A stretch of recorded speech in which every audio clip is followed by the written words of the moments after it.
Hey, we had Sir Richard Branson up in space, the race of the billionaires, Jeff Bezos, of course, being another one.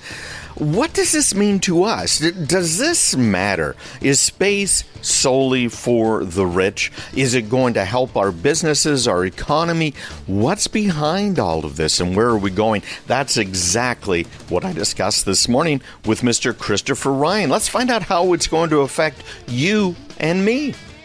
You know, Richard Branson is in the news today, Sir Richard Branson to you, Craig, as he reached the outer space and was able to bring individuals up there. And in your view, is this going to be a thing where commercial space travel is going to be something that we see and have access to as, average Americans? To me, I feel like it's taken decades for even this type of space flight to take place. And I feel we are still so far away from an average Joe like you or I being able to afford to go into the areas almost into outer space. Yeah, the black blue yonder, as it were.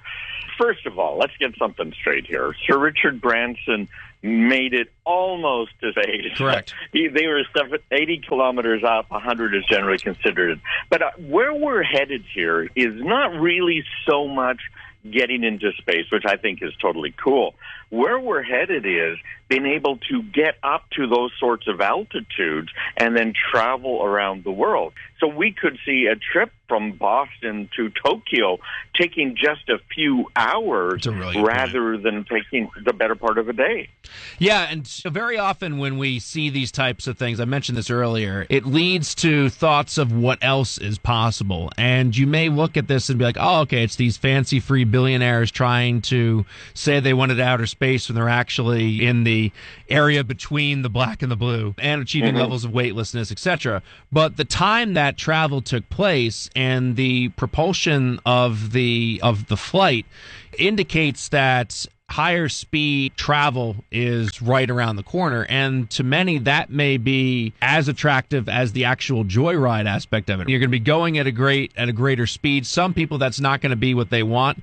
Maybe they'll be able to achieve an element within the aircraft in which people don't feel as though they're traveling at the speeds that they are. Certainly on this particular joyride, that is exactly what they wanted. They want to feel the propulsion. They want to feel the weightlessness. They want all those elements. As we know, most commercial airline folks don't want to feel like they're going 500 miles an hour. They want to feel relaxed during that environment. Right. Well, and you've got the problem, too, of the sonic boom when you're lower in the atmosphere going those higher speeds you don't hear.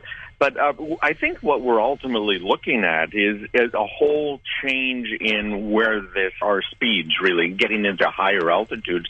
And if we look at the history in the tech business, we remember when these flat screen TVs, oh my gosh, 48 inches, only $15,000. And of course, they'd never be achievable. We'd never be able to own those things. But people bought them, the people that had the money. Now you go to Walmart and you can buy one of those for $150.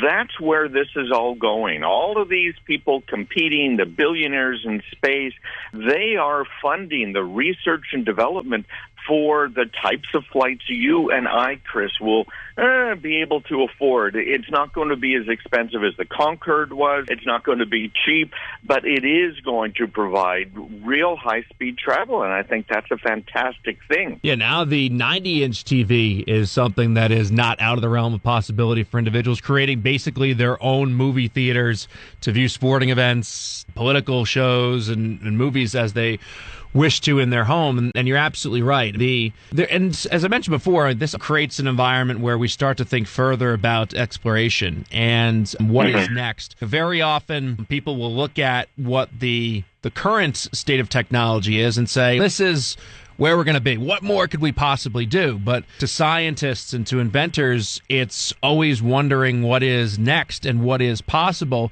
looking what the optimal is and trying to figure out a path to get to the optimal.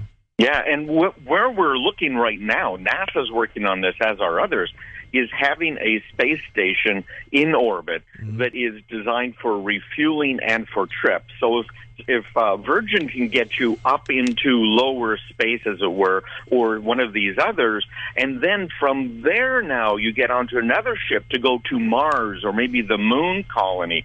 The biggest problem we have and the largest expenditure of fuel is getting to that point there, at that edge. So we're going to be able to see tourism in space that normal people could afford, and that's going to allow us to colonize other planets, which, of course, has been a wish of Elon Musk and many others for generations. What happens if we have another catastrophic event here that we had with the dinosaurs that wipes out everything? We're gone. But this is really the next step, and it's absolutely amazing. I'm so excited about what's ahead. How far out do you think we are from that? Because you mentioned this has been a talk of generations now at this point in time, and decade after decade, even this type of space travel to lower space has been talked about, and commercial flights have been talked about for decades now at this point. I feel like we're still really far away from anything of that nature taking place, and I'd be surprised, to see colonization until the latter portion of my lifetime.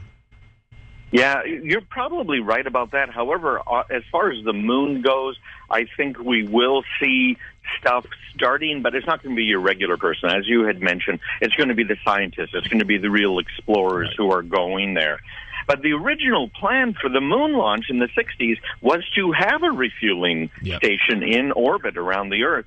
And that's been in the back of everybody's mind for a long time. I think that within the next 20 years, we will have that station up in space that is a, halfway point of view that you can go to, and from there continue on to the moon. And Elon Musk is really into Mars, and I don't know, he might just jump past everybody else with this massive rocket that he's building to truly colonize Mars. He's thinking he's going to be doing this. We asked him, and it's within the next year or two. But the scientists are saying within the next 5 years. Yeah. So we might be surprised because technology can jump just like that. Yeah, and in conclusion here, I think that this goes to a broader message about where we are at as Americans. And we spend all this time fighting over the political scraps instead of having a vision towards the future and the things that we can achieve together as Americans. And whether it's disease, whether it's exploration underwater, into outer space, the new inventions. Like, we need to get back to a place where we're not focused on the little things that divide us as human beings, but focused on what we want to achieve and talking about that, and not figuring out which meme is the best to mock Trump or Biden, but to focus upon what is the mutual and shared goals of our society. And to me, this type of stuff, the talk about tech, the topic about inventions, the talk about what we could do, what we could optimize moving forward, that needs to be at the forefront. And that's what people are looking for in politicians, too. They want somebody that's going to say, this is what we want to do, this is what we're going to do, and this is how we're going to do it. I think we've got to move towards looking to that future, being excited about it, rather than having the parties digging up tribalism. I agree. Craig, as always, thank you so much. Take care. Craig Peterson, host of Tech Talk on News Radio 610 and 96.7, Saturday and Sundays at 11:30.